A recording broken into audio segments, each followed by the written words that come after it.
Bonsoir à toutes, bonsoir à tous. Soyez les bienvenus au Musée des Arts et Métiers pour cette table ronde intitulée « L'automobile a-t-elle un avenir ?»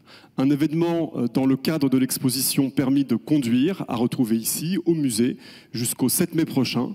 Une table ronde qui s'inscrit dans un cycle de 4 rendez-vous où avec des experts, nous allons discuter, débattre, nous interroger sur les transformations de l'univers automobile et des relations que nous entretenons d'un point de vue à la fois individuel et collectif avec la voiture. Pour ce premier volet, j'ai le plaisir d'accueillir 4 invités. Frédéric Charon, bonsoir.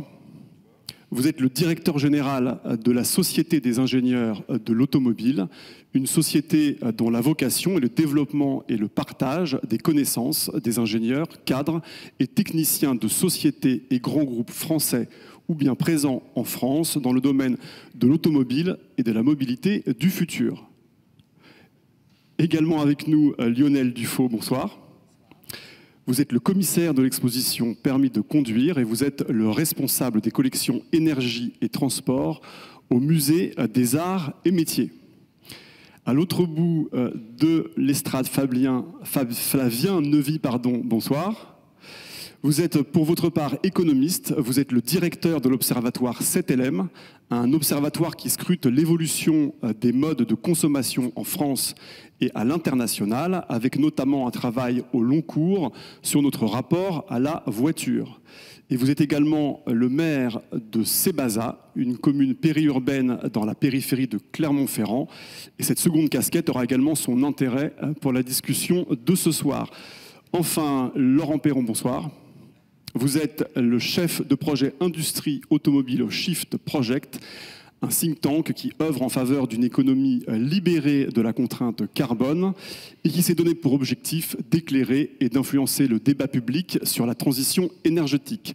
Je rappelle qu'à ce titre, le Shift Project a notamment proposé au printemps dernier, au moment des élections présidentielles, un plan de transformation de l'économie française qui est édité chez Odile Jacob.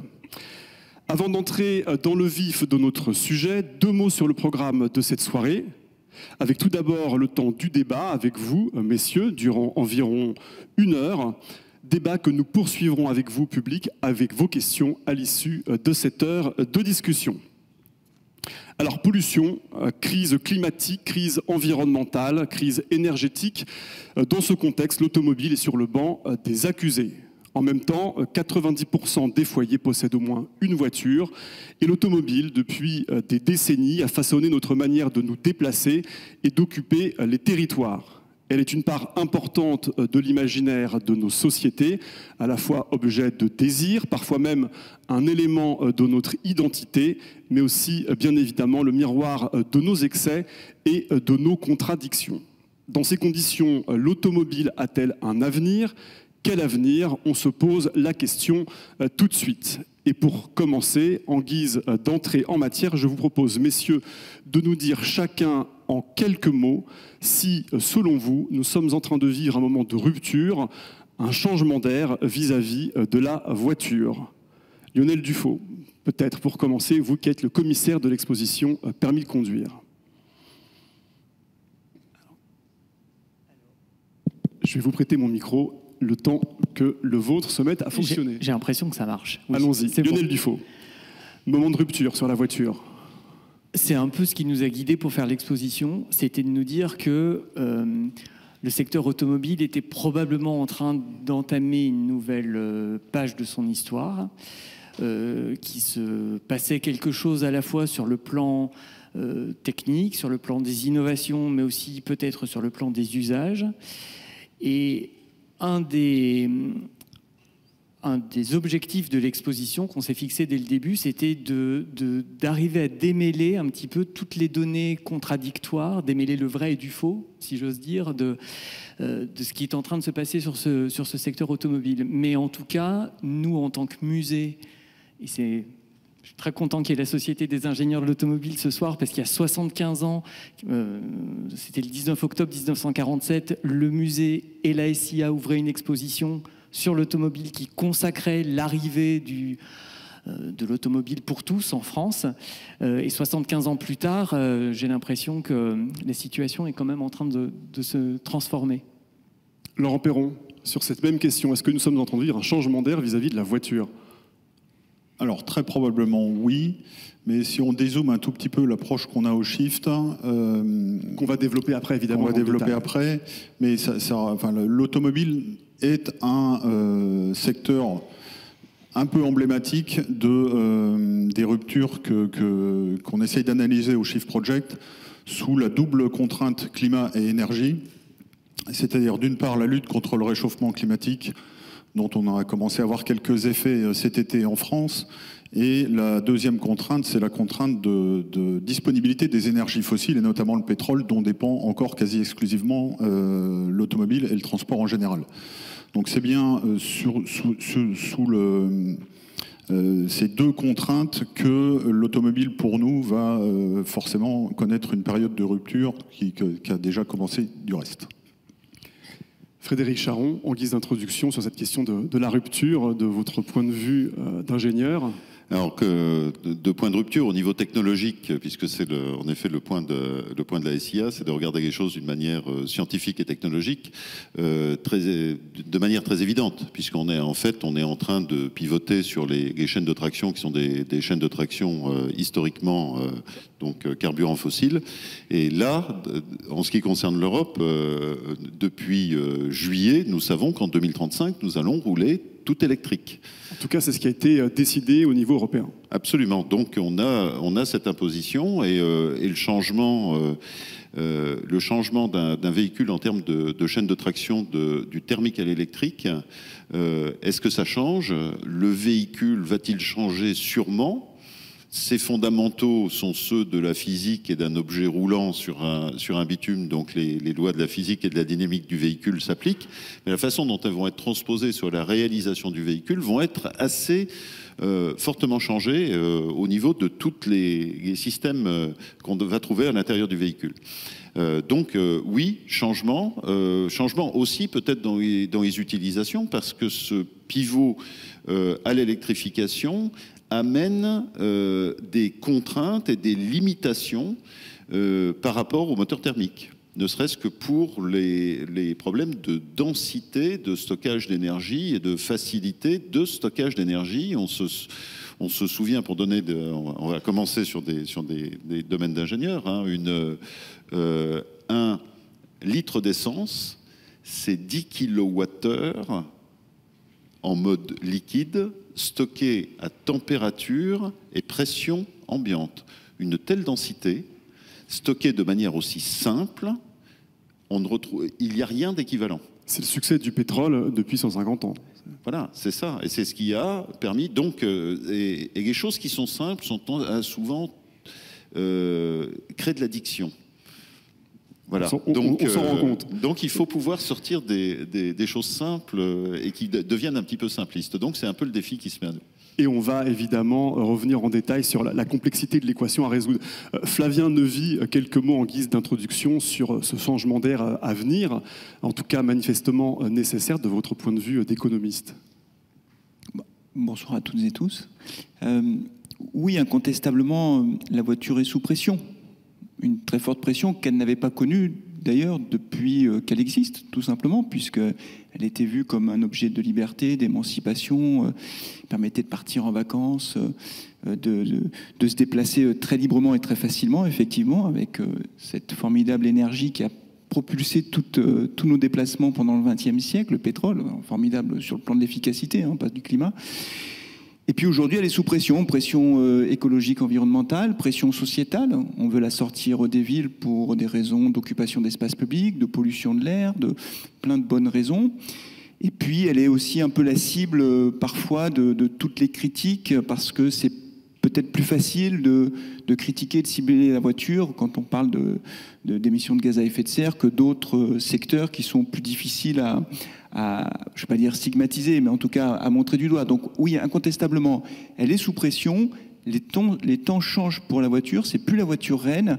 Pour autant, mais on en parlera, je pense que dans les usages quotidiens de bon nombre de Françaises et de Français, la voiture, elle est difficilement battable. Voilà, elle garde encore de sacrés atouts dans la mobilité quotidienne de nos compatriotes. Sachant que, après, ce sera le dernier mot d'introduction, C'est qu'évidemment, quand on a ce raisonnement franco-français, vous vous rappelez que l'Observatoire CTLM a une vision assez internationale des choses. Au niveau mondial, oui, elle a encore, là pour le coup, la voiture a encore de beaux jours devant elle. Elle a encore un avenir. Oui, ça c'est sûr. On va le décrire en détail. Et avant de dessiner les contours de cette automobile du futur, je vous propose peut-être, Lionel Dufaux, de dire quelques mots de l'exposition. Est-ce que c'est ce changement d'air que vous avez souhaité mettre en scène et ainsi inciter les visiteuses et les visiteurs à y réfléchir? Lionel Dufaux. Dans l'exposition, on a voulu interroger la voiture d'abord comme un objet technique, parce qu'on est dans un musée des techniques et que notre fonds de commerce, c'est le qu'est-ce que c'est, à quoi ça sert, comment ça marche, et qu'une voiture, même dans son acception la plus classique, la voiture avec un moteur thermique, plein d'automobilistes qui la possèdent, qui l'utilisent, ne savent pas forcément comment ça fonctionne. Un moteur à 4 temps, une boîte de vitesse manuelle, par exemple. Évidemment, on a voulu présenter la voiture comme un objet de mobilité et un objet qui s'est imposé comme très incontournable, voire indispensable, et qui s'est très vite imposé comme ça en France, ou en tout cas qui s'est imposé plutôt que la société a choisi de mettre en avant, d'en faire un point central pour les mobilités individuelles. Et on a voulu également insister sur les aspects socioculturels de la voiture, qui, d'une certaine manière, nous gêne peut-être individuellement et collectivement pour prendre du recul et essayer d'analyser les choses un peu plus objectivement, parce que la voiture, elle nous dit beaucoup de choses de nous-mêmes, elle nous dit beaucoup de choses de son propriétaire. C'est une sphère, ça relève de la sphère intime, finalement. Quand on est dans l'habitacle, on est presque chez soi. Et puis, c'est un moyen comme un autre d'exprimer qui on est, un signe extérieur de richesse, etc. Donc, du coup, il y a une couche parfois mêlée d'affection vis-à-vis de la voiture, presque qui intime, fait que voilà, c'est un peu compliqué de prendre du recul. Et on voulait amener les visiteurs à saisir cette complexité-là, à mettre du coup en perspective un certain nombre de changements techniques qui sont en cours ou qui s'annoncent, et surtout amener les visiteurs à comprendre que quand on parle de véhicules à conduite automatisée ou quand on parle de nouvelles motorisations, il n'existe pas une solution universelle ou une solution généralisable à tous ou une solution meilleure qu'une autre, mais qu'il importe d'étudier ces différentes solutions techniques à l'aune des usages qu'on en fait. Et que finalement, quand on dit c'est ça qu'il faut choisir de manière assez péremptoire, peut-être qu'il faut prendre un peu de recul et essayer de voir les choses, d'élargir la focale. Alors on va balayer toutes ces solutions pour le futur. Néanmoins, en quelques mots, depuis au moins l'après-guerre, nous avons vécu sur le modèle d'une automobile polyvalente, personnelle, fonctionnement avec un moteur thermique et surtout pensée et vécue comme un objet sans contrainte et sans limite. Or, vous l'avez chacun exprimé avec vos mots en guise d'introduction, nous devons tourner la page de cette période. Et à gros traits, Laurent Perron, vous qui travaillez pour le Shift Project, qui a proposé un plan de transformation de l'économie française, je voudrais que vous nous dressiez le portrait robot souhaitable, désirable de cette voiture du futur au regard des contraintes actuelles que nous avons évoquées. Laurent Perron. Oui. Alors juste un tout petit mot personnel avant, j'ai eu la chance de parcourir l'exposition juste avant et je me suis dit, j'ai vu les petites voitures à l'entrée, là, je me suis dit on a quand même tous un rapport très affectif à la voiture et moi j'ai revu les voitures de mon enfance non sans émotion. Il y a non seulement un rapport technique ou un objet d'utilité à la voiture, mais il y a aussi un affect important. Pour autant, il faut quand même regarder les choses avec discernement et la physique s'impose à nous. Elle s'impose à nous encore une fois sur la partie émissions de gaz à effet de serre. Le secteur des transports en France, c'est le secteur le plus émissif devant tous les autres, devant l'agriculture, l'industrie, l'énergie et ce que vous voulez. Et c'est le seul secteur qui, depuis une trentaine d'années, ne baisse pas. Et même les émissions du transport dans les données provisoires du gouvernement ont recommencé à augmenter en 2022 par rapport à la même période de 2021. Et nous n'échapperons pas aux engagements que la France a pris sur les accords de Paris pour rester sous les 2 degrés de réchauffement climatique, à respecter la trajectoire qui nous conduit en 2050 à des émissions nettes sur le secteur des transports de 0. Donc on a augmenté pendant 30 ans et dans les 30 prochaines années, il faut arriver à 0. Bon. Donc de très fortes contraintes qui pèsent sur le modèle de mobilité et donc de voitures. Très clairement, la décision de la Commission européenne d'interdire la vente des voitures thermiques neuves à partir de 2035 entre dans ce respect de la trajectoire de baisse des émissions de CO2. Et la physique s'impose à nous aussi sur la contrainte pétrolière. C'est la deuxième raison pour laquelle il faut qu'on sorte des voitures thermiques.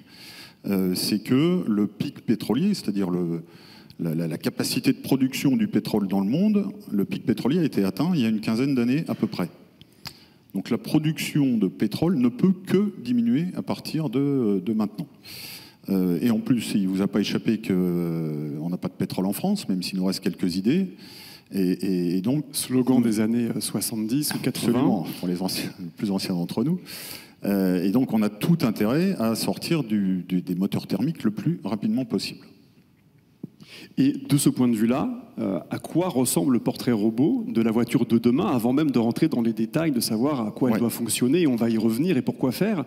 Mais voilà, à gros traits, l'automobile de demain, compte tenu de ces contraintes fortes à la fois climatiques et énergétiques, à quoi elle ressemble selon vous ? Alors dans la vision que porte le Shift Project, mais l'été que nous venons de vivre a rallié à la cause de la sobriété un certain nombre de personnes, ce qui était un gros mot il y a quelques mois est devenu le leitmotiv de la politique. La sobriété pour nous doit s'imposer en premier, c'est-à-dire s'interroger sur les usages qu'on fait de notre consommation, de notre mode de vie et aussi de nos déplacements et de l'utilisation de la voiture en l'occurrence. Donc, dans la vision qu'on porte, le nombre de kilomètres qu'on fait chacun tous les ans doit diminuer d'un facteur qui va, suivant les scénarios, de 10 à 40% à peu près. Donc ça, c'est le premier point. Le deuxième point, c'est de reporter une partie des trajets qu'on fait aujourd'hui en voiture individuelle, et le plus souvent quand même assez seul dans sa voiture, vers des modes de transport qui soient moins carbonés, c'est-à-dire la marche, le vélo, le transport en commun, ce que vous voulez. Ça, c'est la deuxième chose. Et enfin, utiliser des motorisations qui soient moins émissives, donc le véhicule électrique en fait partie évidemment, avec de l'électricité décarbonée tant qu'à faire. Et dernière chose, si on veut limiter aussi les émissions qui sont liées à la fabrication de l'objet automobile, faire des voitures ou des véhicules qui soient certainement plus petits, plus sobres, plus efficaces, moins équipés que la tendance historique qu'on constate depuis une trentaine d'années vers les SUV, pour ne pas les nommer. Frédéric Charon, vous qui représentez ce soir l'ingénierie, enfin l'univers de l'ingénierie automobile, est-ce que vous vous reconnaissez dans les propos de Laurent Perron, des voitures peut-être moins complexes, des voitures en tout cas plus petites, qu'on utilisera peut-être moins? Qu'est-ce que ça vous inspire? C'est sujet extrêmement complexe, parce que, comme vous l'avez dit tout à l'heure, l'automobile, elle est à la fois une fonction et un objet. On a peu de choses comme ça dans notre vie où, en fait, entre la pure fonctionnalité de se déplacer d'un point A à un point B et l'objet en tant que tel, où finalement l'utilité est secondaire par rapport à la beauté de l'objet, on a une gradation continuelle, il n'y a pas de rupture. Et le marketing automobile nous amène dans une position où, en fait, à essayer de nous faire prendre des vessies pour des lanternes, où, en fait, on nous vend toujours des véhicules les publicités, on les a toutes vues, hein, du voiture qui se promène dans le soleil couchant sur la corniche, et c'est la voiture qui va vous servir tous les jours pour aller, finalement, au boulot dans les embouteillages. Donc, il y a un décalage de l'imaginaire par rapport à la réalité. Donc, et ça, c'est extrêmement compliqué à faire parce que c'est un objet de rêve, c'est un objet de fantasme. Donc, comment réussir à ramener à la propre fonction quelque chose où on a un marketing commercial qui vous amène toujours à faire rêver sur un véhicule? C'est extrêmement compliqué. Et ça, on y reviendra après sur les enjeux sociétaux et d'imaginaire. J'ai dit, on y reviendra après sur les enjeux sociétaux et d'imaginaire. Et oui. Mais d'un point de vue technologique, est-ce que les constructeurs aujourd'hui et les ingénieurs, plus généralement, entrevoient, planchent sur des modèles de voitures, comme nous les a décrits Laurent Perron, c'est-à-dire des voitures moins complexes, plus petites, moins consommatrices? Est-ce que c'est le schéma général qui guide le travail des ingénieurs aujourd'hui? De toute façon, on a des réglementations qui nous obligent à y aller. Et moins émettrices de polluants et de CO2, de toute façon 2035, c'est clair. En Europe, je continue à vous dire, en Europe, l'Europe n'est pas le monde. Et on est une toute petite partie de la consommation au niveau mondial du véhicule, suivez mon regard. 30% de la production est en Chine, au niveau automobile mondial. Ça, c'est pour l'Est. Et à l'Ouest, pas sûr que Tesla propose des petites voitures voilà. D'ici 2035. Donc la position au niveau du changement, oui, les constructeurs sont véritablement complètement impliqués. Parce que de toute façon, on ne fabriquera pas, et je le disais tout à l'heure, un véhicule électrique comme un véhicule à moteur à combustion interne. La deuxième chose, c'est que, et ça je peux vous le confirmer de manière très forte, il y a des notions qui sont rentrées dans la conception des véhicules et qui sont véritablement au rang numéro 1 de la préoccupation des constructeurs. Et c'est récent. Donc, en effet, la consommation énergétique des véhicules, et on peut dire on est les consommations, on a des moteurs électriques et en plus l'électricité est réputée verte. Tout va bien. Mais la consommation énergétique, même en électrique, des véhicules est au niveau numéro 1 des constructeurs. Et j'irai plus loin, puisque maintenant, l'ACV, c'est-à-dire en fait l'analyse du cycle de vie, c'est-à-dire la trace carbone de la voiture depuis sa naissance jusqu'à son recyclage, est un point d'entrée des cahiers des charges de conception des véhicules. Vous avez quand il y a des appels d'offres pour des composants, les clients demandent d'où viennent les pièces, quelle est la signature énergétique, quelle est la signature environnementale des matières qui rentrent à l'intérieur. Et l'obligation, une contrainte forte d'utiliser des matières recyclées. La particularité de l'industrie automobile, c'est une énorme machine. C'est une machine qui est lente. Mais une fois qu'elle a pris un virage et qu'elle est partie dans une direction, cette machine se met véritablement en marche. Et donc la machine, cette grosse inertie, elle a pris un virage. Et le virage, il est sérieux. On ne le sent pas encore, parce que c'est l'inertie du temps de production et de sortie des véhicules. Mais je peux vous confirmer, et véritablement vu de l'intérieur, que ce virage est très sérieusement pris actuellement. Et on va y revenir un peu après dans le détail, à quoi va ressembler ce virage. Mais avant, Flavien Neuvy, vous qui scrutez les comportements des consommateurs et notamment des automobilistes, est-ce que vous pouvez nous dire comment les Français perçoivent-ils aujourd'hui l'objet voiture? Ça, c'est ma première question. Et je vous en pose tout de suite une seconde. Un rapport, une étude de l'Observatoire CTLM que vous présidez a révélé en 2021 un plébiscite en faveur des SUV. Est-ce que les automobilistes que nous sommes sont conscients de la rupture en cours, du virage à opérer dont vient de parler Frédéric Charon? Flavien Neuvy. Alors, on a fait cette étude sur les SUV pour essayer de comprendre, alors que on parle, et à juste titre, beaucoup de climat, d'environnement, pourquoi les SUV représentent quasiment une vente sur deux, alors que ce sont des véhicules qui sont plus gros, qui sont plus lourds, qui sont plus chers à l'achat, et qui du coup consomment plus. On dit, mais au fond, c'est étrange. Les gens achètent ces voitures, personne ne les force à les acheter. Donc on s'est interrogé pour essayer de comprendre quelles étaient les motivations à l'achat. Un premier renseignement, c'est qu'au moment de l'achat, la dimension environnementale n'est pas un élément déterminant. C'est-à-dire que les gens n'achètent pas leur voiture en se disant « il faut que j'achète la voiture la moins polluante possible ». Évidemment, s'ils peuvent joindre l'utile à l'agréable, ils le feront. Mais ce n'est pas le critère numéro 1.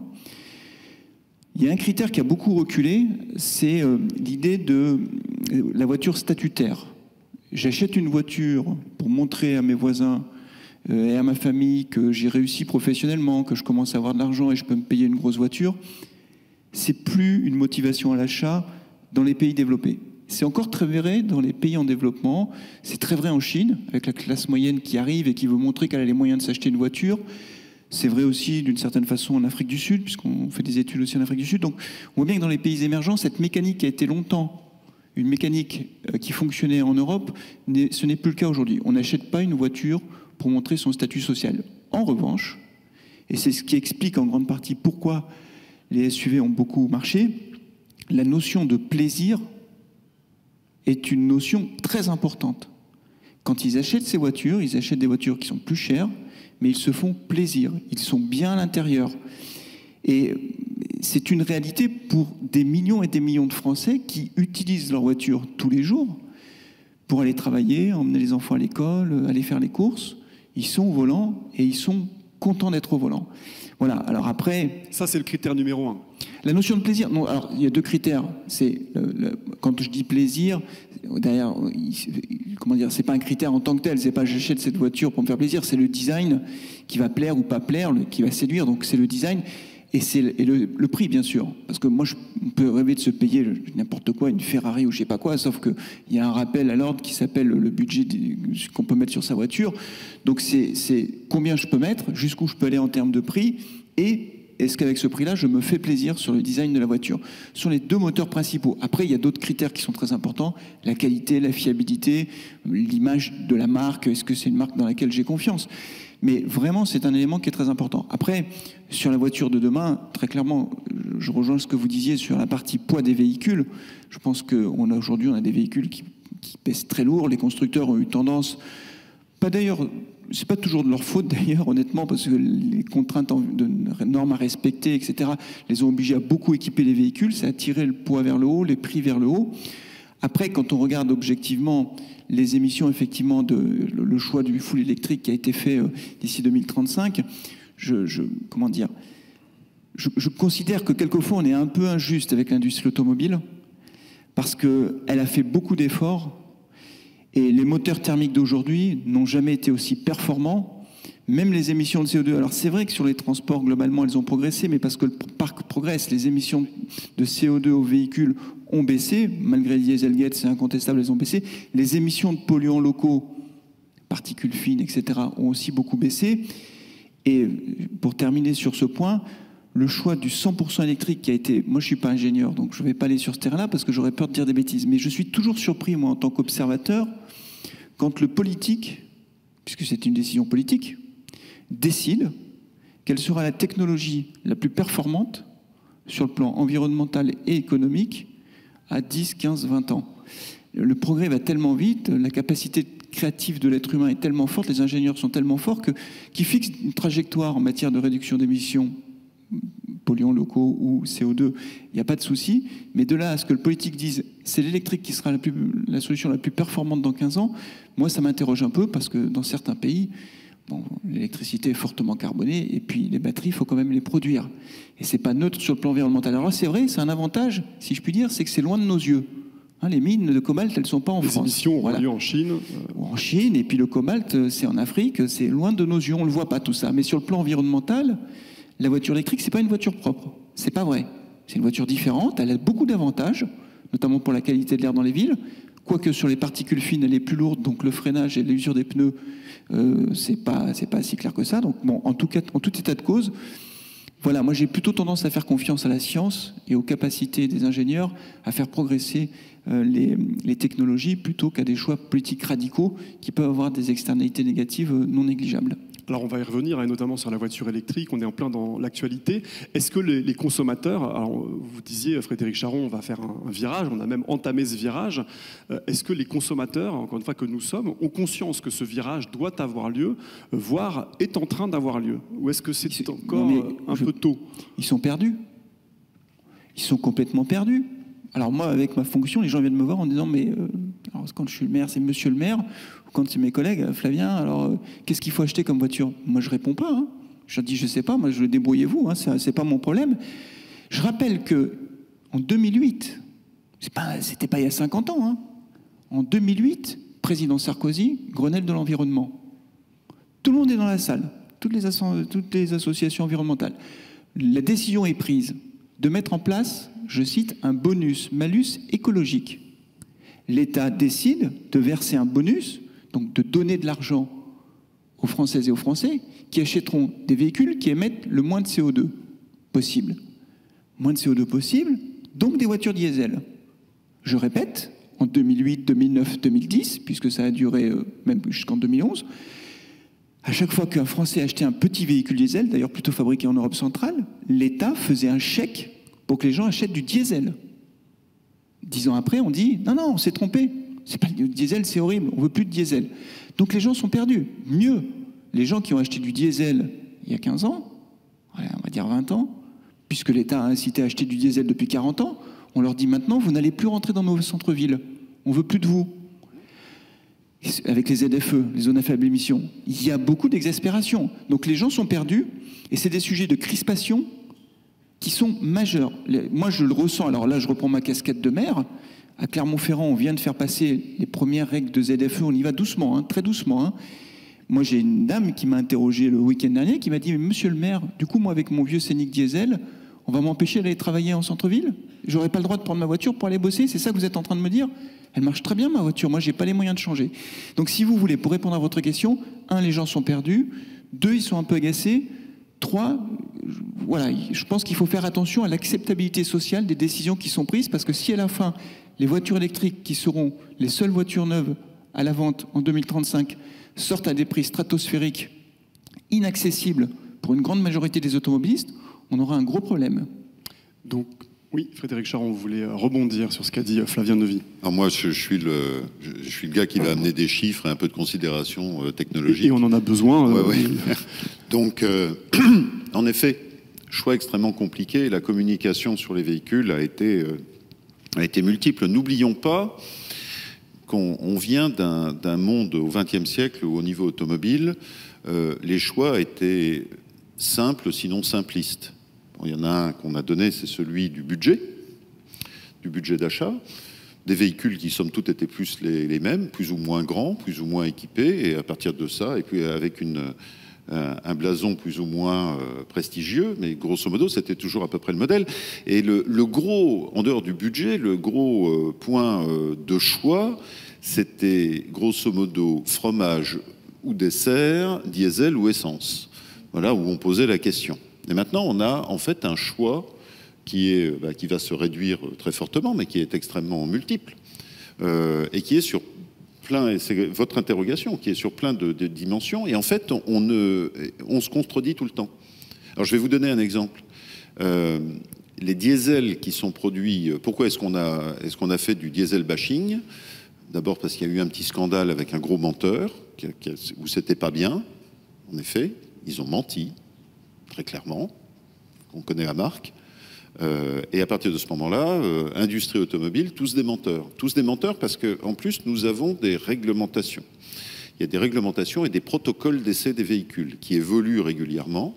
Et ça, c'est extrêmement important. Nous sommes dans une industrie qui est très compétitive. On vous donne la règle du jeu. La règle du jeu, c'est pas la réglementation. La règle du jeu, c'est comment est-ce que vous devez tester vos véhicules. Et ça, c'est pas nous qui le faisons, industrie automobile. Ce sont les organismes de certification. Nous sommes conformes. Quand on vous dit vous devez être sur la courbe vitesse charge du moteur, vous devez avoir tel niveau d'émission, l'industrie le fait. Si ce qui se passe à l'extérieur n'est pas spécifié, pourquoi l'industrie automobile irait-elle dépenser de l'argent avec des dispositifs qui va le pénaliser financièrement et en termes de compétitivité, alors que ceci n'est pas réglementé? Quand on a des organismes qui viennent faire des tests en vraie vie des véhicules, ils disent mais c'est absolument épouvantable, la voiture est homologuée pour tel niveau d'émission, de consommation, on a fait des tests, c'est pas du tout ça. Ben oui, vous avez fait des tests en dehors de la spécification. On répond à la spécification. Tout ça a tout à fait évolué, puisque maintenant on est dans des tests qui sont des tests en vie réelle, sur la route, dans des conditions qui ne sont pas de laboratoire hyper précises. Et en effet, les véhicules répondent à ça. On a changé la norme, l'industrie automobile a changé, toute l'industrie automobile et tous les compétiteurs ont changé. Donc ça, c'est quelque chose que je voulais absolument dire. C'est pas tous menteurs, c'est tous contraints par une réglementation donnée dans un monde de compétition. Sur le fait que personne ne s'y retrouve, je suis d'accord avec vous. Les normes sur les véhicules diesel ont amené le niveau d'émissions de particules à des niveaux extrêmement bas. Nous sommes actuellement sur un changement de réglementation où le problème est que les niveaux que le projet de réglementation est en train de mettre sur pied pose des questions aux gens qui sont en charge de faire les systèmes de mesure, puisque Actuellement, avec le niveau de réglementation qui est demandé sur les émissions de particules, on ne sait plus mesurer, tellement on est bas. Sur le diesel, on a un autre petit problème aussi. L'essence, c'est mieux. Oui, mais pour que ça consomme moins, on fait de l'injection directe. Eh bien, vous ne me croiriez pas. L'injection directe des voitures à essence, ça émet des particules. Et là, l'homme de la rue ne comprend plus rien. Et il a raison. Alors, parce que c'est très complexe. L'homme de la rue ne comprend plus rien. L'industrie automobile est un porte-avions qui tourne difficilement, en tout cas à qui il faut du temps pour tourner. Les politiques, vous le disiez les uns les autres avec vos mots, n'ont pas toujours la vision qui va à 30 ans. Or, je voudrais qu'on s'arrête sur le cas de la voiture électrique, on l'a déjà un peu évoqué, et puis plus généralement de la propulsion de la voiture du futur. Je rappelle quelques mots de contexte. Dans le contexte du salon de l'automobile, le président de la République, Emmanuel Macron, vient d'annoncer de nouvelles mesures en faveur de l'accélération du développement de la filière voiture électrique. On l'a dit à plusieurs reprises, en 2035, dans l'Union européenne, il en sera terminé de la vente de voitures à moteur thermique. Et en même temps, lundi dernier, dans les colonnes du Parisien, Carlo Tavares et Luca De Meo, qui sont respectivement les dirigeants de Renault et de Stellantis, les deux principaux constructeurs automobiles français, disaient en substance que le rythme de la transformation imposée par les pouvoirs publics était trop rapide. Alors, beaucoup de questions, évidemment, de nombreuses problématiques, mais si on s'arrête sur la voiture électrique, est-ce qu'on peut se dire aujourd'hui, au regard de tout ce que vous avez déjà dit et de ce qui a été décidé au niveau européen, est-ce que la voiture de demain, elle sera électrique? Ou bien est-ce qu'elle sera un hybride électrique et d'autres choses? Est-ce qu'il y aura une place pour la voiture à hydrogène? Voilà. À quoi ressemblera cette voiture alors qu'on part du point de départ qu'elle sera électrique, si on en croit, en tout cas, ce qui a été décidé au niveau de l'Europe. Qui veut peut-être commencer à répondre? Lionel Dufault, peut-être au regard de l'histoire et de l'évolution du monde de l'automobile depuis au moins l'après-guerre. Nous, ce qu'on a voulu montrer dans l'exposition sur ces questions de motorisation, c'était d'abord que les solutions en présence vont et viennent, que la voiture électrique est une vieille affaire, qui existe depuis la fin du 19e siècle, et que si elle ne s'est pas imposée durablement tout au long du 20e siècle, c'est qu'il y a un certain nombre de raisons liées notamment à cette technologie, le fait que les batteries sont longues à charger et rapides à décharger, et que on a une autonomie kilométrique relativement réduite, même si évidemment au fil du temps la distance parcourable progresse, et que le moteur thermique en fait montre lui des avantages, et l'innovation, que ce soit dans l'automobile ou globalement, et au Musée des Arts et Métiers, ça fait partie de nos axes de recherche, on se rend bien compte que l'innovation, en fait, elle ne peut pas se transposer simplement et de manière unilatérale dans un territoire, dans une époque ou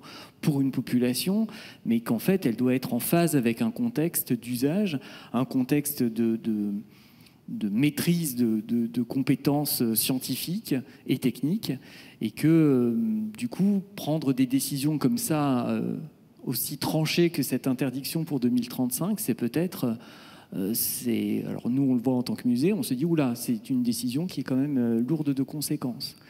Moi, ce qui me semble important sur ces questions de motorisation, et ça a été, je dirais, le dur de la préparation de l'exposition permis de conduire, c'était d'arriver d'abord à collecter des données qui nous paraissent fiables et objectives. Et en fait, bien qu'en regardant, alors du côté des constructeurs, mais du côté aussi des organismes publics de recherche, on se retrouve avec des données qui sont extrêmement difficiles à interpréter.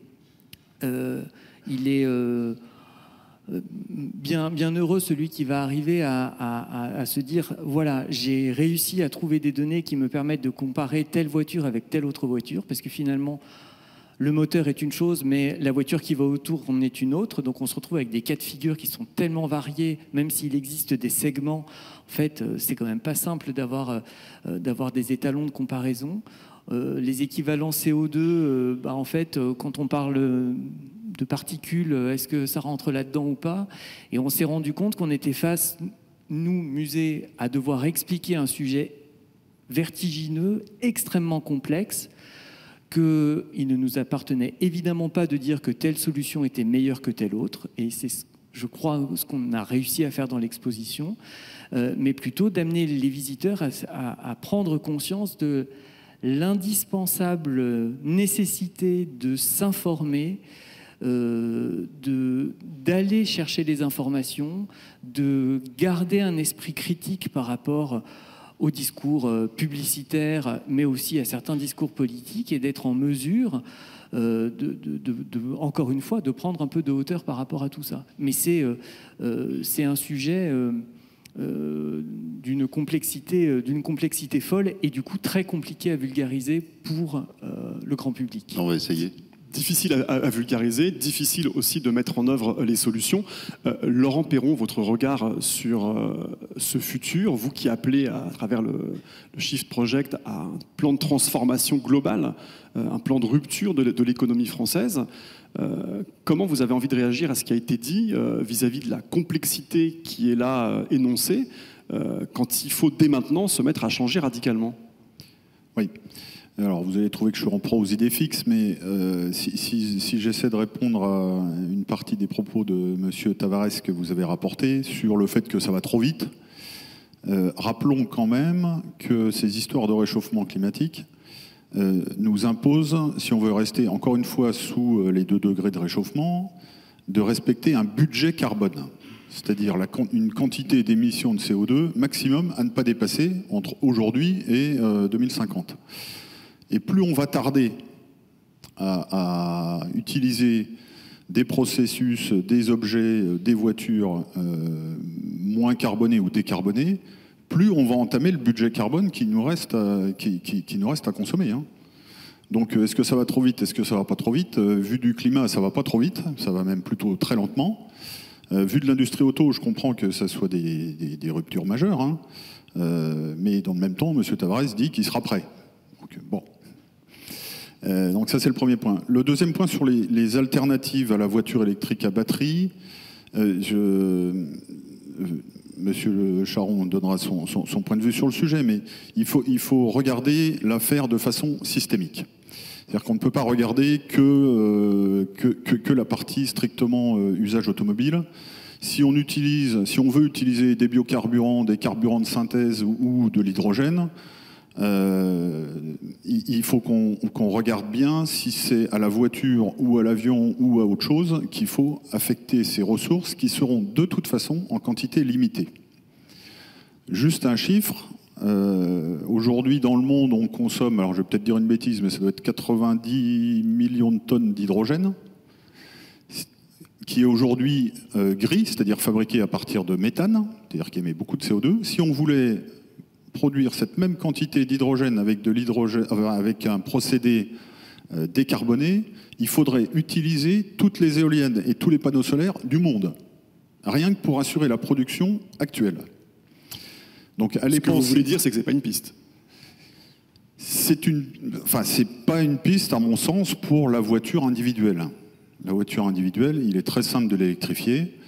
Réservons l'hydrogène vert à des activités qui ne peuvent pas être facilement électrifiées ou pas du tout électrifiées. Et il en est du même raisonnement sur les agrocarburants ou les biocarburants. À notre sens, il paraît plus intelligent d'affecter ça à l'aviation, par exemple, qu'à la voiture légère. Et du coup, quand on dit ça, et j'espère que ça a été le raisonnement de la Commission européenne, quand on dit ça, il n'y a pas beaucoup d'alternatives à la voiture légère à batterie, électrique à batterie. Donc, un futur de la voiture qui serait plutôt un futur plus hétérogène, plus complexe que celui du modèle d'où nous venons. Avant et aujourd'hui uniquement le moteur thermique, demain peut-être des piles, des voitures électriques, des piles à combustible, des véhicules à biocarburant pour peut-être certains segments. Est-ce que c'est ça la vision, Frédéric Charon? Alors, deux réponses. Première chose sur les sources d'énergie. Il y a l'électricité pure et dure. Vous produisez de l'électricité, vous la stockez dans la batterie, vous vous déplacez avec votre voiture électrique. Premier point. véhicule à hydrogène qui a une vraie... Et je ne parle pas voiture particulière. Sur hydrogène, en fait, pourquoi l'hydrogène? C'est quand on a besoin de stocker beaucoup d'énergie. Donc là, on met de l'hydrogène parce qu'au bout d'un moment, l'équation batterie, on a besoin de plus d'énergie. On met une plus grosse batterie. Plus grosse batterie, on a plus de poids à tracter, donc ça consomme plus d'énergie. Vous me voyez venir, il y a une espèce de spirale infernale là, au bout d'un moment sur la quantité. Et imaginez un 44 tonnes, parce qu'on peut parler de la voiture particulière, mais il y a d'autres choses qui roulent sur les routes. Un 44 tonnes, il lui faut beaucoup d'énergie. Actuellement, un 44 tonnes, ça consomme 35 litres de gasoil au 100 km. Donc là, il faut le compenser par une source d'énergie. L'hydrogène, c'est bien. Ça permet de stocker massivement. Mais pour produire de l'hydrogène, il nous faut de l'électricité, recours à la case départ. On va dire, OK, il y a les carburants de synthèse. Oui, pour faire des carburants de synthèse, il faut de l'électricité. Et là, côté Société des ingénieurs de l'automobile, on boit du petit lait. Parce que finalement, tout ça, ce sont des équations énergétiques. Et on sait que de toute façon, tous les carburants de synthèse, l'hydrogène, on sait très exactement combien il faut consommer d'énergie pour le faire. Et il faut de l'énergie électrique. Et c'est moins efficace que de mettre de l'énergie électrique direct dans une batterie. Taux de conversion, vous êtes au réseau, vous rentrez dans la batterie, vous êtes à 97-98% si vous y allez doucement. Si vous superchargez, ça se passe beaucoup moins bien. Il y a beaucoup de température, il faut refroidir, ça part au moineau, c'est pas bien. Plus on va vite avec les batteries, moins ça se passe bien. Ensuite, conversion thermique, conversion énergétique sur le moteur électrique, on est super bon, 90%. Regardez donc. 0,98 que multiplie 90%, ça se passe très bien. Donc dès qu'on peut, il faut utiliser un véhicule électrique. À condition de ne pas mettre des quantités de batterie ahurissantes. Et à condition de ne pas vouloir la charger en un minimum de temps, vous avez compris. Donc en effet, pour répondre à votre question, petit véhicule, usage urbain, périurbain, le véhicule électrique, c'est parfait. Et c'est beaucoup mieux. Et de toute façon, c'est adapté parce que j'avais eu une étude de côté Renault qui disait que 80% des Clio, ou c'était même 90% des Clio, n'ont jamais fait plus de 80 km d'affilée. Donc voilà, la Zoé, c'est parfait à la place de la Clio. Donc, ça, c'est pour les zones urbaines. Parce que et ça, c'est votre réponse suggérait qu'il y avait un mais. Et ça, c'est pour les zones urbaines, mais attention, qu'est-ce qu'on change? Est-ce qu'on bouge le piano ou est-ce qu'on bouge le tabouret? Le fait d'avoir ce couteau suisse qu'on a toujours eu et de dire je vais voir la tante Berthe et je monte dans ma voiture, quelle qu'elle soit, pour traverser la France avec ce qui me sert à 98% de mon temps de faire 10 km pour aller bosser et de revenir, il faut peut-être se poser des questions sur la façon dont on utilise notre voiture. Et pour revenir sur les émissions globales de l'ensemble, c'est encore une petite équation, mais celle-là, tout le monde va la comprendre, elle est extrêmement simple. C'est l'émission du véhicule au kilomètre, multiplié par le nombre de kilomètres que fait le véhicule, multiplié par le nombre de véhicules. Donc autrement dit, plus on roule et plus il y a de gens à rouler, plus on émet. Et nous, au niveau industrie automobile, on peut faire tout ce qu'on veut pour baisser les émissions. En 20 ans, on a baissé de 50% les émissions de CO2 des véhicules. Au niveau des polluants, on a baissé de 80%. Au niveau des particules, on a divisé par 10 les émissions de particules. Et pour autant, c'est toujours, vous le disiez, Laurent Perron, le poste d'émission de CO2 majoritaire en France que le transport. De ce point de vue-là, est-ce que l'avenir de l'automobile, ce n'est pas aussi la marche à pied, la trottinette, le vélo? Est-ce que ça rentre en ligne de compte dans le plan de transformation proposé par le Shift Project, Laurent Perron? Oui, très clairement. Là, quand on parle automobile et véhicules électriques, on parle techno, on parle de levier technologique. On parle de passer du moteur thermique au moteur électrique, de décarboner l'électricité. On parle moins souvent de changement d'usage. Et pour confirmer ce qu'a dit Frédéric, quand on regarde l'évolution des émissions dont je vous ai dit qu'elles augmentaient tout à l'heure, les constructeurs ont fait un boulot formidable sur les moteurs thermiques qui consomment beaucoup moins unitairement qu'avant. L'électricité a plutôt tendance, l'électricité et même le contenu carbone de l'essence a plutôt tendance à diminuer historiquement. Mais donc ça, la techno a fait son job. Mais ce qui a fait augmenter les émissions du transport, c'est les leviers non technologiques, c'est-à-dire le nombre de kilomètres qu'on fait tous les jours, le fait qu'on utilise tendanciellement plutôt des modes de transport plus carbonés qu'avant, Dit autrement, on utilise plus sa voiture aujourd'hui, alors qu'avant, on faisait du vélo ou de la marche. Et on a tendance à être aussi moins nombreux dans la voiture. Donc c'est sur ces facteurs-là aussi qu'il faut qu'on agisse. C'est-à-dire les facteurs hors techno qui concernent l'usage. Et donc il faut qu'on réinterroge le taux d'occupation des voitures. Il faut qu'on réinterroge le mode de transport qu'on utilise en choisissant le plus pertinent pour le trajet qu'on a à faire, et le moins carboné, tant qu'à faire, et qu'on interroge aussi les kilomètres qu'on fait, c'est-à-dire notre demande de transport. Flavien Neuvy, là je m'adresse au maire d'une commune périurbaine. Roulez moins, roulez avec les voisins en covoiturage, marcher à pied. Qu'est-ce que ça vous inspire ? Que c'est très loin de la réalité de ce que vivent les gens au quotidien. En fait, quand on s'interroge sur l'évolution de la mobilité, et effectivement, le report modal vers la marche, le vélo ou les transports en commun sont nécessaires pour baisser les émissions, tout simplement. Et quand on réfléchit à l'évolution de notre mobilité, il faut réfléchir à l'évolution de nos modes de vie. On ne peut pas dissocier les deux. Quand on regarde l'évolution de nos modes de vie sur ces 30, 40 dernières années, aujourd'hui, on a des modes de vie qui sont éminemment plus complexes, beaucoup plus complexes. Il y a plein de facteurs qui rentrent en ligne de compte. D'abord, on a une société au sein de laquelle on a un taux d'activité des femmes qui est très élevé. Donc elles sont en activité professionnelle. Donc elles font aussi des déplacements, domicile, travail. Ce n'était pas le cas il y a 50 ou 60 ans, ou en tout cas à ce niveau-là. Donc aujourd'hui, le taux d'activité des femmes est au plus haut. Recomposition familiale, les familles recomposées font qu'on a effectivement des parcours, on dépose les enfants chez le papa, on va le chercher chez la maman, etc. On a eu un étalement urbain aussi. On habite plus loin de son lieu de travail, la hausse des prix de l'immobilier a évincé une partie notamment des classes populaires des centres-villes, donc on fait plus de parcours. Et donc on est dans une société que moi j'appelle la société du dépêche-toi. On est tout le temps pressé. Et donc, quand le matin, maintenant mes enfants ils sont grands, mais un jour j'avais fait l'expérience, j'avais fait le test et c'est épouvantable. J'avais fait ça avec ma fille quand elle était encore au primaire. J'avais compté le nombre de fois où je lui disais dépêche-toi entre le moment où je la réveille et le moment où je la dépose à l'école. Réveille-toi, dépêche-toi, prends ton petit déjeuner, dépêche-toi, habille-toi, dépêche-toi, prends ta douche, dépêche-toi, dépêche-toi, dépêche-toi. Dépêche-toi. On est tout le temps pressé. Et donc, pour notre mobilité du quotidien, le driver numéro 1, ou en tout cas l'élément le plus important, contrairement à ce qu'on pense de temps en temps, c'est pas l'aspect économique, c'est pas ce qui me coûte le moins cher, c'est le temps. Qu'est-ce qui me permet d'aller le plus vite possible de mon point A à mon point B?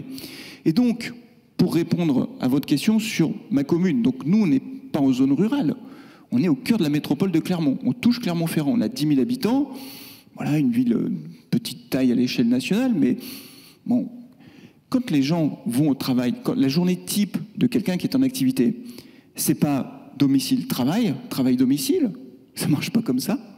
C'est travail, domicile-école, école-travail. Le soir, c'est plus compliqué.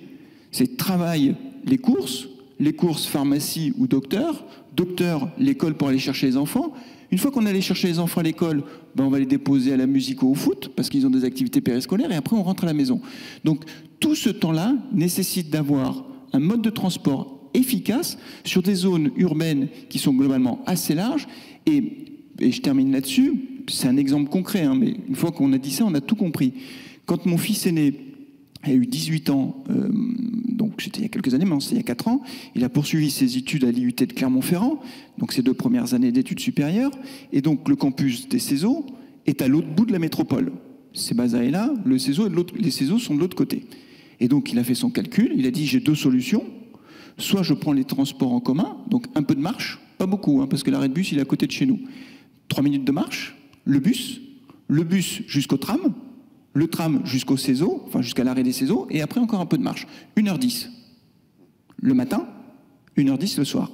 Si ça roule, si tout va bien. Voiture, 18 minutes, 20 minutes maxi.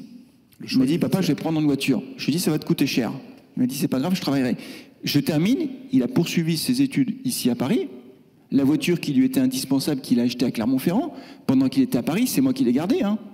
Il m'a dit, je ne vais pas venir avec une voiture à Paris. C'est le même étudiant, il n'a pas de rejet de la voiture ou il n'a pas la voiture. C'est simplement un choix pragmatique sur quel est le plus facile quel est l'outil qui va me transporter de façon la plus efficace dans mes trajets du quotidien. Et c'est vrai que de ce point de vue-là, la voiture, elle a quand même la voiture individuelle, elle a encore une belle carte à jouer, parce que je rappelle qu'il y en a 40% de la population française qui vit dans des villes de moins de 20 000 habitants. Hein. Et là, il n'y a pas de métro, hein. Et il n'y a pas de tram non plus.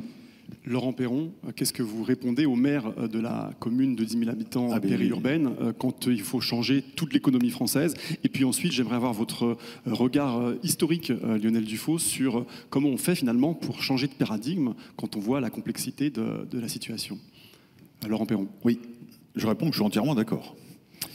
Et que c'est la même histoire que les ressources que je disais tout à l'heure, c'est-à-dire que dans l'esprit du shift et dans la vision qu'on porte, il y a des choses à court terme qui sont de l'ordre de l'allocation de la bonne ressource au bon endroit. Dit autrement, le cas que vous décrivez, une voiture électrique petite répond parfaitement à cet usage-là. Parfaitement. Une grosse voiture électrique en ville, à Paris, ça sert à rien. Bon. Donc la voiture, oui, aux endroits où elle est pertinente. Et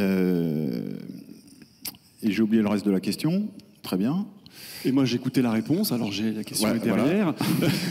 Donc, il n'y a pas d'opposition du tout. Oui, ce que je voulais dire, c'est qu'il faut qu'on distingue les usages d'une part, les contraintes géographiques de revenus, etc. d'autre part. Et encore une fois, allouons le bon mode de déplacement là où il est le plus pertinent. Et la voiture, en général, du coup, a un avenir là où elle est la plus pertinente.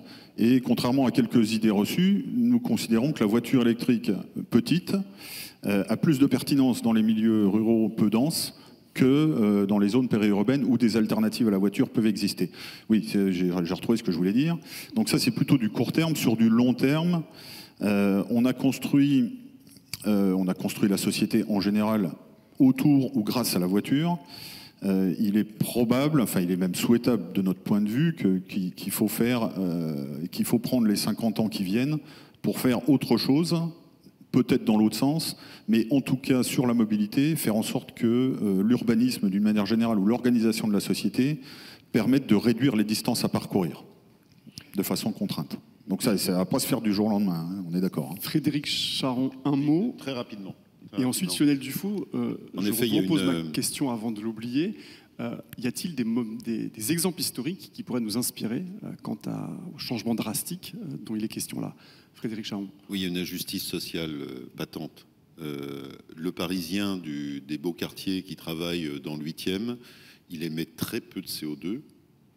Il vit en appartement, ça émet pas. Mais il y est pour rien. Voilà, il va travailler en métro ou à pied.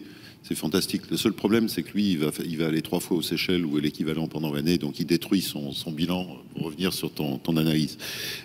Par contre, en effet, les gens qui sont chassés des centres-villes, et ça c'est dramatique, qui ont eu le rêve de la maison individuelle, et qui disaient, mais il y a la voiture. Et dont la vie devient un enfer, parce qu'il y a justement, on passe son temps dans la voiture. Et en plus, quand le prix augmente et des voitures et de l'ensemble, on n'y arrive plus. C'est plus possible. Et ils sont contraints parce que, vivant dans des zones pavillonnaires, où de toute façon, sans la voiture, on n'en sort pas parce qu'il n'y a rien. C'est le piège de l'Interland bien défini au niveau de l'ensemble. Et on a façonné notre société comme ça. On est moins critique que les Américains qui, eux, ont vraiment... De toute façon, avant, il n'y avait rien au niveau des villes et toutes les villes ont été à 100% construites autour de la voiture. Nous, on a l'avantage, c'est qu'on a des villes historiques qui ont été conçues sans ça. Mais néanmoins, on a vraiment un problème et une injustice sociale à traiter. Lionel Dufaux, pour rebondir sur ce que vient de dire Frédéric Charon, les injonctions qui peuvent être faites justement, ou même des discours culpabilisants sur l'usage de la voiture et plus globalement des mobilités sont d'une extraordinaire violence pour une société ou pour une part de la société qui en fait fonctionne sur des bases qui ont été jetées par les générations qui nous ont précédés et sur des modèles qui ne sont pas forcément définitifs et qu'il nous appartient de réinterroger. Mais effectivement, on peut comprendre qu'il y ait des crispations par rapport à certaines affirmations parfois très très péremptoires. Quand on regarde un peu avant que la voiture individuelle ne s'impose, si on regarde la France des années 1920, on constate qu'il existait à peu près 24 000 kilomètres de voies ferrées d'intérêt secondaire ou local qui s'ajoutaient au réseau d'intérêt général. 24 000 kilomètres, c'est à peu près, à peu de choses près, ce qui reste aujourd'hui du réseau ferroviaire français, alors que toutes ces lignes secondaires ont disparu. Donc ça veut dire qu'on avait un réseau qui était quasiment 2 fois plus dense que ce qu'on connaît aujourd'hui, avec des réseaux d'intérêt local qui allaient dans toutes sortes de localités secondaires dans les départements, et qui faisait que des bourgs, des toutes petites villes étaient malgré tout connectées à un réseau de transport public, avec les contraintes que l'on connaît sur ce type de réseau, en termes de fréquence, en termes d'horaires à respecter, en termes de promiscuité, etc. Ces réseaux-là ont disparu un peu avant la Seconde Guerre mondiale. L'automobile individuelle, qui arrive en France pour, en gros, les classes moyennes, mais globalement pour l'ensemble de la population après la Seconde Guerre mondiale, elle apporte une solution tellement facile, tellement souple, tellement efficace. On n'a pas à se poser de questions, on n'a pas besoin d'attendre, la voiture elle est là, et même si effectivement dans l'absolu on ne fait que quelques kilomètres autour de chez soi, si on a besoin d'aller à l'autre bout du pays, ça peut être un peu sportif, mais on peut le faire quand même. Ce modèle-là, il nous a donné collectivement et individuellement des, entre guillemets, peut-être des mauvaises habitudes. Comment en sortir aujourd'hui et comment arriver à en sortir sans pour autant faire les gros yeux aux personnes qui n'ont pas le choix de se servir de ce mode de transport. C'est une équation qui est complexe à résoudre. Nous, avec l'exposition, on a voulu amener nos visiteurs à se saisir de cette question, à en être un peu conscients, à comprendre que ça ne se résoudrait pas d'un trait de plume, mais qu'au contraire, c'était quelque chose d'un peu plus complexe, et que ce n'est pas une discussion de café de comptoir qui peut apporter des solutions, mais c'est par contre un vrai enjeu de société, et sans doute qu'il appartient aussi aux citoyens, si possible éclairés, de s'emparer de cette question-là collectivement. Il y a un vrai enjeu pour le demi-siècle qui vient, qu'il va falloir s'en emparer vite. Une dernière question en guise de conclusion, et je vous demanderai d'y répondre chacun. On a dit la voiture, c'est du rêve, c'est une part forte de notre identité. Comment vous voyez évoluer et qu'est-ce qui vous semble souhaitable comme imaginaire de la voiture pour le futur? Et comment on travaille dès aujourd'hui cet imaginaire? Flavien Novy.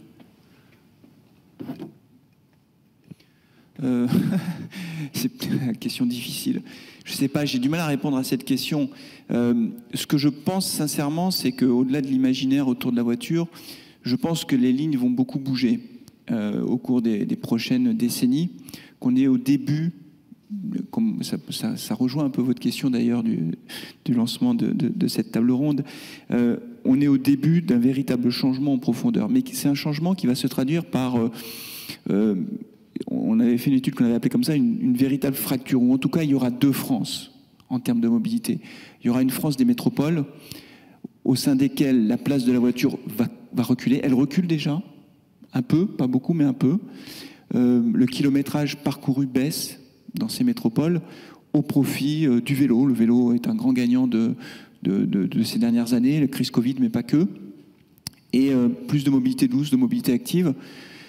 À l'inverse, il y a une autre France pour laquelle la voiture va encore rester le symbole de liberté, de vie, tout simplement. Parce que, voilà. Et moi, ce qui me frappe beaucoup en tant qu'observateur, mais aussi en tant que citoyen, en tant qu'élu, c'est le degré de crispation que ça génère. C'est 2 France qui ne se comprennent plus, en fait. C'est-à-dire que dans les grandes métropoles, mais même à Clermont-Ferrand, qui n'est pas une grande métropole, hein, c'est 300 000 habitants, donc c'est pas Lyon, c'est pas Paris, vous voyez, 300 000 habitants. La voiture, pour certains, je caricature un peu, mais pour les vélotaffeurs, mais pour tous ceux qui se déplacent de façon différente, c'est un objet qui est un objet dangereux, et c'est vrai que c'est dangereux, une voiture, polluant, c'est vrai que ça pollue, et un objet dont il faut se débarrasser le plus vite possible des centres-villes. Et à l'inverse, dans les zones périurbaines et rurales, la voiture est vue comme un objet qui permet d'aller travailler, d'aller faire ses courses, d'aller emmener les enfants à l'école, d'aller chez le médecin. Un objet de liberté. Et cette France-là, elle ne comprend pas pourquoi passez-moi l'expression, on l'emmerde avec sa voiture. Il en a besoin. Et donc, pour moi, je trouve qu'on est à un moment assez critique où il faut qu'on fasse attention aux décisions publiques qui sont prises. Quelquefois, on a le sentiment qu'elles sont prises un peu rapidement, et qu'une fois qu'elles commencent à rentrer en application, on se dit, oulala, mais qu'est-ce qui peut se passer? Côté de Rouen, quand la ZFE arrive, d'un seul coup, on voit des gens qui manifestent, qui s'insurgent contre les conséquences des décisions prises. Mais au moment où la loi LOM a été votée, d'ailleurs, je ne sais pas combien de pages elle faisait, peut-être 300, 400 pages, personne ne lit du coup. C'est au moment où l'application concrète de la loi se fait sentir que d'un seul coup, on se dit, mais qu'est-ce qu'on a fait? Qu'est-ce qui se passe? Voilà. Donc, voilà, le seul message, je ne sais pas quel sera l'imaginaire de la voiture au cours des 15 prochaines années, sa place va beaucoup bouger, mais c'est un sujet de crispation qui est vraiment très fort et on doit faire collectivement attention à ça. Frédéric Charon, est-ce qu'on peut remettre du rêve dans l'automobile ou est-ce que ça c'est terminé? C'était la dernière question, il nous reste encore 1 heure là. C'est quelques mots de conclusion que je vous demande. On va essayer de donner les dimensions. Donc je ne vous donne pas la solution de ce que sera la voiture, mais les dimensions sur lesquelles on est amené à réfléchir. La voiture doit être un objet sûr. La sécurité à l'intérieur d'un véhicule, on est dans un objet balistique. N'oublions pas. Et en effet, c'est dangereux, une voiture. Donc une voiture doit être sûre. Une voiture doit être, eh bien maintenant, sustainable. C'est-à-dire qu'on doit être, par rapport aux ressources, par rapport aux énergies, on doit prendre ça en considération. Une voiture doit être aussi attractive dans l'ensemble. Alors, encore une fois, qu'est-ce que c'est que l'attraction? Est-ce que c'est le SUV? Le problème du SUV, c'est le syndrome du hamburger.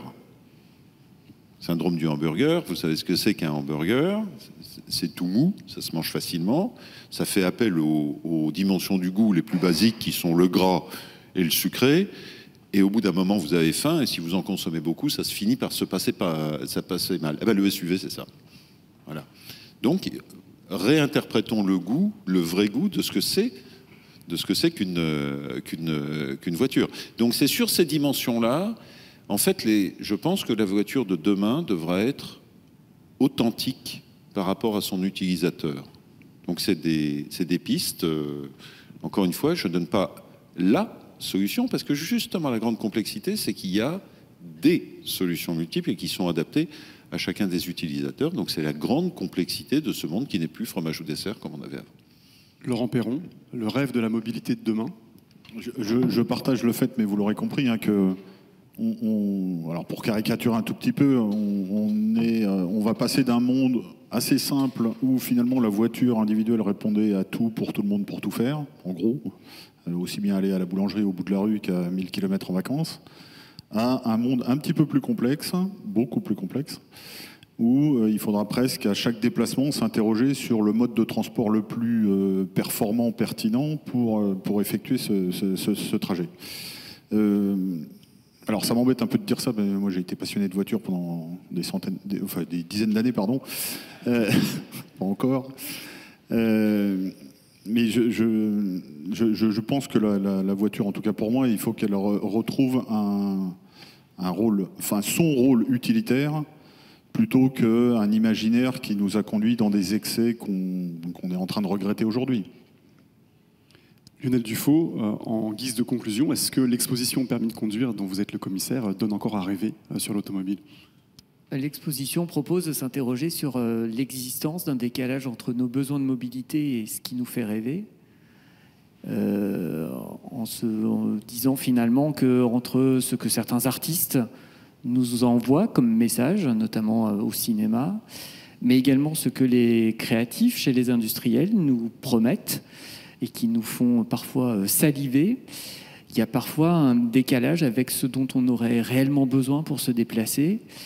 Et alors on a poussé le raisonnement presque jusqu'à la caricature en se disant finalement est-ce que on ne va pas se retrouver d'un côté avec des véhicules tout à fait utilitaires pour se déplacer mais bon qui ne nous font pas spécialement rêver. Exemple, les petits véhicules autonomes à 6 places, c'est pas très c'est pas très glamour et pourtant ça peut être utile. Et puis à côté de ça, des voitures extrêmement séduisantes, type hypercar, très puissantes, avec des lignes formidables, des moteurs qui permettent d'atteindre des vitesses folles, mais finalement des voitures qu'on n'utilise pas pour aller travailler, pour partir en vacances, pour aller chez le médecin, mais des voitures qu'on va utiliser soit pour le plaisir de conduire sur un circuit, ou même pire, qu'on n'utilise plus du tout et qu'on garde dans un garage et on a juste le plaisir de les collectionner.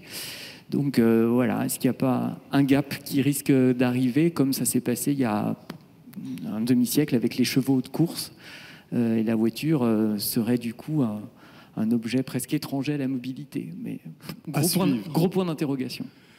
On va suivre ça. Messieurs, merci beaucoup pour vos réponses. Lionel Dufaux, Frédéric Charon, Flavien Neuvy et Laurent Perron, vous pouvez les applaudir.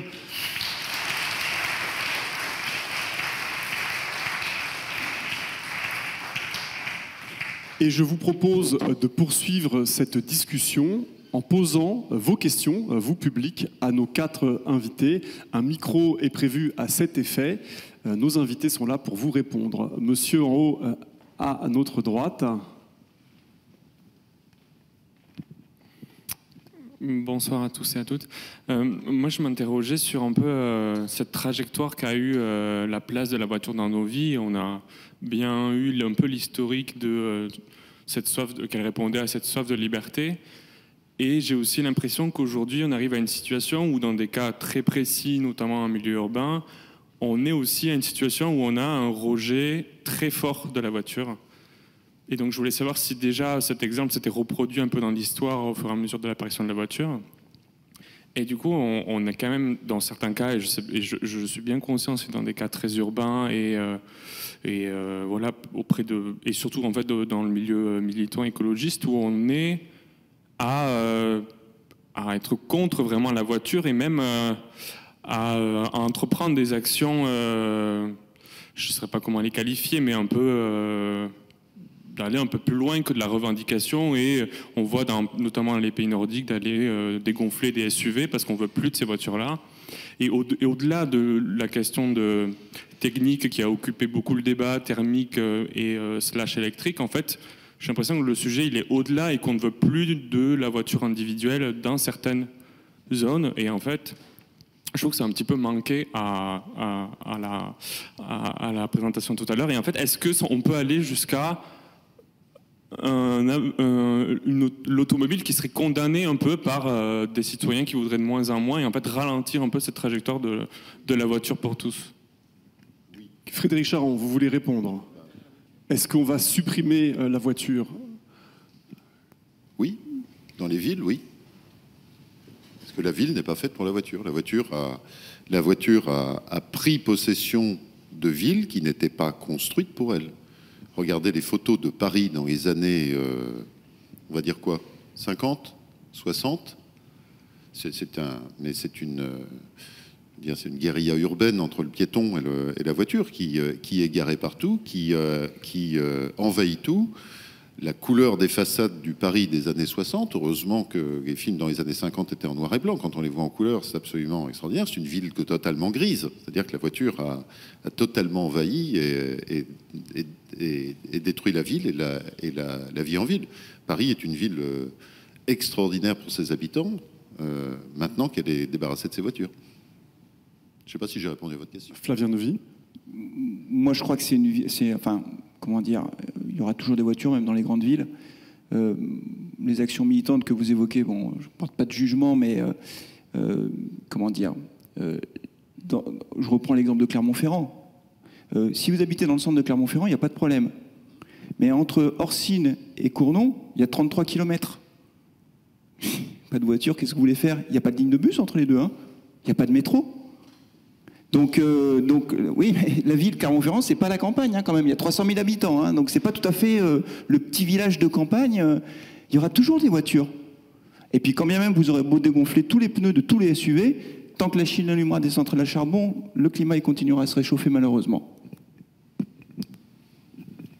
Laurent Perron. On vit malheureusement dans une époque de forte polarisation et d'opposition systématique, c'est blanc ou c'est noir. La vraie réalité, elle est un peu plus complexe que celle-là. Et il faut qu'on retrouve une forme d'apaisement et encore une fois de bonne allocation des ressources. En ville, oui, la voiture est probablement amenée à occuper de moins en moins de place. À Clermont-Ferrand ou dans la banlieue de Clermont-Ferrand, elle aura sa place. Bon. Donc ayons des positions qui soient à la fois factuelles, nuancées et apaisées. Et il serait dommage d'opposer les urbains anti-bagnoles qui dégonflent les pneus des SUV à la personne qui habite en milieu périurbain et qui est obligée de se taper 40 bornes tous les matins pour aller au boulot ou emmener ses enfants à l'école. Ouais. Lionel Dufaux, est-ce qu'il existe dans l'histoire des objets techniques aussi clivants que l'est la voiture aujourd'hui? Oh oui, il y en a d'autres, mais qui sont peut-être pas autant des biens de consommation aussi répandus, mais des objets techniques qui sont regardés avec suspicion. Il y en a énormément. Si vous prenez dans le monde des transports, le chemin de fer n'est pas spécialement regardé avec bienveillance sur les 30 premières années de son existence. Pour rebondir sur la question sur ces différences d'usage et de place de la voiture entre un hypercentre-ville, par exemple, et un territoire rural, les zones peut-être complexes, ce sont les territoires périurbains. Et quand on se retrouve avec un hypercentre-ville, exemple Paris, où la voiture n'est pas la bienvenue et qu'on est soi-même un résident de grande banlieue parisienne, ce qui est précisément mon cas, où la voiture reste quand même assez indispensable sur la grande couronne pour se déplacer. Et ben, selon les territoires, si la connexion par les transports en commun n'est pas facile vers l'hypercentre sans voiture, ça peut vite devenir très discriminant. Et je ne parle pas après des circulations de périurbain à périurbain, où là, on verra si le Grand Paris Express change un peu la donne, mais pour l'instant, c'est quand même pas idéal. Une autre question, madame, au troisième rang, et ensuite monsieur peut-être. Merci. S'agissant des véhicules électriques, est-ce que vous pourriez nous parler de la fabrication et du recyclage des batteries, s'il vous plaît? Frédéric Charon. En quelques mots, pour qu'on puisse prendre le plus de questions possible. En quelques mots, ça va être compliqué. Il y a beaucoup de choses intéressantes dans les batteries. Le problème, c'est que actuellement, on n'a pas de volume. On est en train de développer toute la filière de recyclage, mais il n'y a pas de batterie à recycler. Les premières batteries qui sont sorties en grande quantité en France, ce sont les Zoé. Et Renault, qui avait pensé faire un business de réutilisation des batteries de Zoé, en fait, ils ne le font pas parce qu'elles ont une durée de vie extrêmement longue. Je décale votre question, j'ai bien compris, je vais quand même vous répondre. Donc, toutes les technologies qui sont en train d'être mises en place pour le recyclage des batteries. Le recyclage des batteries est un sujet fondamental. Il n'y a pas que les voitures, il y a tous nos smartphones, il y a tous ces objets-là, et on a des métaux dont on a besoin. Le lithium, c'est un sujet. Le cobalt, le nickel qu'on a à l'intérieur de nos batteries, on en a besoin. Donc tout le monde travaille d'arrache-pied parce que c'est une mine d'or à ciel ouvert qu'on a sur l'ensemble. Les technologies ne sont pas au point industrialisé actuellement. Voilà ce que je peux vous dire, mais je peux vous dire que tout le monde travaille énormément dessus parce qu'il y a du business. Et croyez-moi, quand il y a du business, on va trouver la solution. Et plus généralement, le recyclage qu'on n'a pas évoqué ce soir est un élément important de la transition aussi à opérer. Laurent Perron, vous voulez ajouter quelque chose? Flavien Neuvy d'abord. Juste un mot avant, parce que c'est quand même important. Il y a quand même aussi une dimension géopolitique, parce que la Chine a fait du développement de la voiture électrique un axe majeur. La Chine a une vision du temps long que nous, on n'a plus beaucoup, en fait, et donc ils l'ont planifié. Et donc, ils ont une stratégie de maîtrise de beaucoup, enfin, on parle des terres rares, du lithium, du cobalt aussi. Ils ont acheté beaucoup de terres en Afrique pour tout ça. Bon, c'est quand même un point d'interrogation. Je ne dis pas que ce sera forcément très problématique, mais en tout cas, il y a un point d'interrogation. On a bien vu, là, malheureusement, avec la guerre en Ukraine, que quand on est très dépendant d'un pays qui est plutôt autoritaire de ressources, comme l'Allemagne qui dépend de la Russie pour le gaz, c'est pas une très très bonne idée d'être dépendant beaucoup d'un pays qui n'est pas une démocratie telle qu'on l'entend nous habituellement en Europe. Donc, il y a un aspect géopolitique sur la batterie qui nécessite que nous, on travaille. Alors, je ne sais pas si le code... D'ailleurs, je pose la question, je peux poser une question du coup. Est-ce que le code minier a été révisé justement pour qu'on puisse aller voir si nous, on a des réserves de lithium ou pas? On en a, oui, mais est-ce que le code minier a été révisé pour qu'on puisse aller chercher du lithium en France? Bon, voilà. Plutôt que de l'importer. Je crois qu'il y en a notamment en Bretagne. Petit point sur les batteries. Les chimies évoluent très rapidement. NMC, donc nickel, manganèse, cobalt, on sait d'où ça vient de loin et c'est très polluant à l'extraction. Mais on a des chimies de batterie qui évoluent, lithium, fer, phosphate. Ah, là, c'est déjà beaucoup plus près de chez nous. Et on a des batteries où on peut remplacer le lithium par du sodium. Ça aussi, c'est plus simple, le sodium. Ça a moins de densité énergétique. Il faut, dans plus gros, vous en mettez moins. Mais fondamentalement, revenez sur tout ce qu'on a dit sur le nombre de kilomètres qu'on a besoin de faire. Le modèle de la voiture électrique n'est pas une Tesla, c'est une voiture urbaine. Donc, le futur est plein de possibilités au niveau des chimies et ça va arriver très vite. Il nous reste 10 minutes. Il y avait au moins 2 questions, monsieur et ensuite monsieur au premier rang. Je vous en prie. On a très peu parlé des véhicules autonomes. Est-ce que ça peut changer la physionomie de notre usage de l'automobile? Avant que nos invités vous répondent, juste d'un mot, il y aura une table ronde consacrée justement à cette question dans les prochains mois. Parce que j'imagine si j'ai une voiture autonome, c'est plus moi qui la conduis, peut-être moins envie d'en acheter une pour le plaisir. Qui veut répondre? Ouais, alors un avis qui n'est pas forcément... Enfin, c'est pas l'estampille Shift qui vous parle.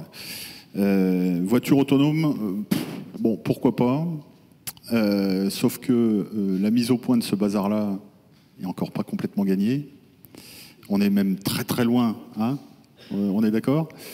Donc technologiquement ou techniquement, on est quand même loin d'y arriver.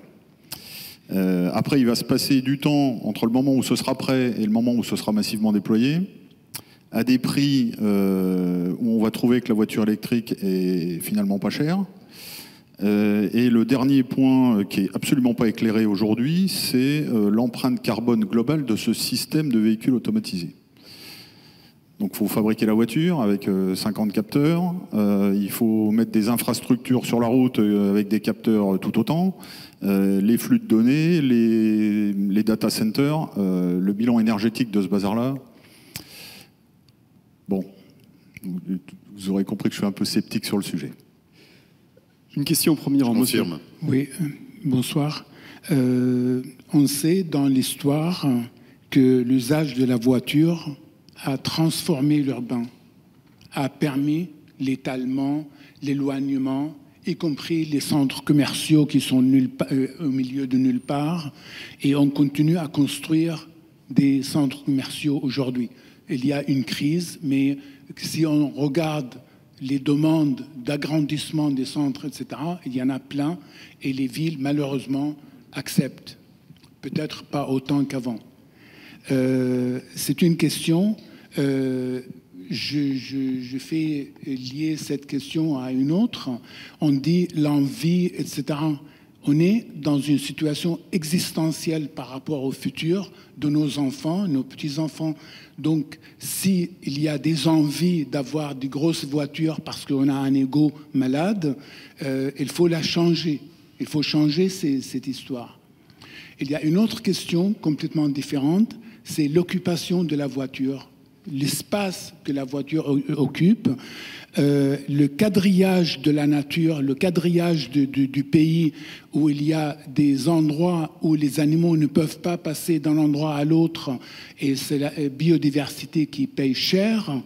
Donc, on pense à la voiture, à l'envie, etc., mais il faut penser aux dégâts que l'usage de la voiture fait à l'urbain et à la nature. Flavien Devy, vous vouliez répondre à la première question? Oui, je vais aller vite. Là, c'est le maire qui va vous répondre. Non, les grands centres commerciaux, c'est terminé. C'est même interdit aujourd'hui. Donc, et je vais même vous dire que je pense qu'on va un peu loin en la matière. Je suis un peu contrariant ce soir. C'est pas grave. Hein, il faut bien qu'il y ait quelqu'un. C'est un débat. C'est pas grave. Quand on va vers le zéro artificialisation nette, moi je le vois, on a révisé notre plan local d'urbanisme pour les zones à construire. On organise la pénurie de foncier. En France, on ne construit pas assez de logements. Donc, les prix de l'immobilier qui sont une des causes majeures de perte de marge de manœuvre financière, parce que les gens dépensent de plus en plus d'argent pour se loger. On organise la pénurie de foncier, les coûts de construction augmentent puisque les réglementations environnementales sont plus compliquées et elles imposent des bâtiments plus vertueux sur le plan environnemental. À la fin, les jeunes n'ont plus les moyens de se loger et on sort encore une fois des grandes métropoles, puisqu'on ne construit plus, toute une partie de la population. Donc moi, c'est toujours pareil, on prend des décisions qui, sur le papier, alors sur le plan environnemental, c'est formidable, mais qui ont des conséquences sociales qui sont, à mes yeux, dramatiques. Après, sur le reste, monsieur, moi je trouve, je vais vous dire, je vous invite à venir en Auvergne, vous verrez il y a des voitures, certes, mais il se trouve que par mon parcours professionnel, j'ai vécu 18 ans à l'étranger. Et j'ai eu la chance de beaucoup voyager, j'ai vu beaucoup de pays. Si tous les pays du monde prenaient aussi soin de l'environnement que nous le faisons en France, je pense que notre planète se porterait beaucoup mieux. Et quand bien même on interdirait les voitures, quand bien même on ferait plein de choses, encore une fois, tant qu'ailleurs dans le monde, on allume des centrales à charbon, j'ai peur que le climat, mais là je parle sous le contrôle du Shift Project, j'ai peur que le climat se dérègle encore plus et que ça ne se joue pas réellement en France. Ça ne veut pas dire qu'il ne faut rien faire, hein. Il faut qu'on continue les efforts. Mais croyez-moi, on fait très très attention à notre environnement en France. Et on a une nature qui est très belle. Il nous reste quelques minutes pour prendre encore peut-être une question, monsieur. Moi, je voulais vous parler, c'est le modèle économique. Parce que tout ce qui est scientifique, quand c'est relié à la croissance sans fin, ça montre qu'on passe du diesel à l'électrique, qu'on passe de l'électrique à l'hydrogène. Et si c'est le modèle-là de fond de motivation, c'est-à-dire c'est toujours la croissance et toujours plus pour tout le monde, je vois même pas ce que peut faire l'électrique, ce que peut faire l'hydrogène face à cette demande, si elle n'est pas régulée, si à un moment donné on ne sort pas d'une économie de croissance. Et moi je pense qu'il faut aller vers une économie des besoins et ralentir. Et quoi qu'on fasse, si ça va à ce rythme-là, de toute façon on épuisera tout ce qui est à épuiser. On le voit pour la biodiversité, on le voit pour tout. Si on doit tous être connectés, si on doit être, je veux dire, on n'aura jamais la possibilité de tout recycler, de tout extraire, et pareil pour le logement et tout ça, quoi. Donc à un moment donné, la science. Laurent Perron va vous répondre voilà. sur ce point. Je voulais avoir votre point de vue sur ce problème. Est-ce qu'on peut faire la voiture de demain dans oui. un monde sans croissance où... Il n'y avait pas de provocation dans ma question, hein. Laurent Perron. Oui, c'est ce qu'on appelle au Shift et ailleurs maintenant la sobriété.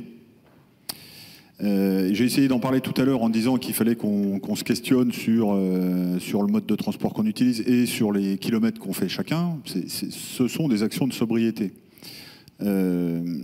Alors d'autres appellent ça décroissance, mais bon, on préfère le terme sobriété. Et puis après, quand on dit croissance de quoi? Enfin, il y a des choses qui doivent décroître, les émissions de CO2, et puis il y a sûrement des choses qui doivent croître, le bien-être, par exemple.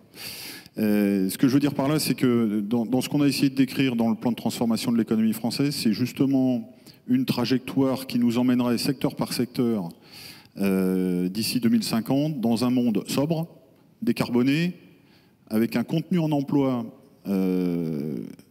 cohérent de ce qu'on connaît aujourd'hui et qui est désirable. Voilà. Donc ce qu'on a voulu dire, c'est que, alors on a bossé un petit peu et pendant longtemps sur le sujet, on a bossé à 200 sur 2 ans en interrogeant, je ne sais pas combien, 5000 personnes. Ce qu'on a voulu montrer, c'est qu'un plan peut exister pour peu qu'on s'en occupe, qu'on y réfléchisse, qu'on le mette en action. Alors par contre, qu'on le mette en action dès maintenant. Il nous reste 30 ans, et c'est à peu près l'inertie des systèmes qu'il faut qu'on change, le système de mobilité, l'urbanisme, le système électrique, enfin tout ce que vous voulez. Donc un plan est possible. On ne dit pas que le nôtre, c'est celui-là qu'il faut appliquer, on dit que c'est possible, mais il faut qu'on s'en occupe très vite. Et avec un monde, encore une fois, qui soit vivable et désirable. C'est possible. Et ça sera le mot de la fin, un mot d'espoir. Merci encore à vous, messieurs, d'avoir été avec nous. Frédéric Charon, Lionel Dufaux, Laurent Perron, Flavien Neuvy. Merci à vous, public, pour votre attention et vos questions. Une information, vous pouvez encore, après cette table ronde, vous rendre à l'exposition. L'entrée est libre ce soir. Et je vous souhaite une bonne soirée à tous et à tous. Au revoir.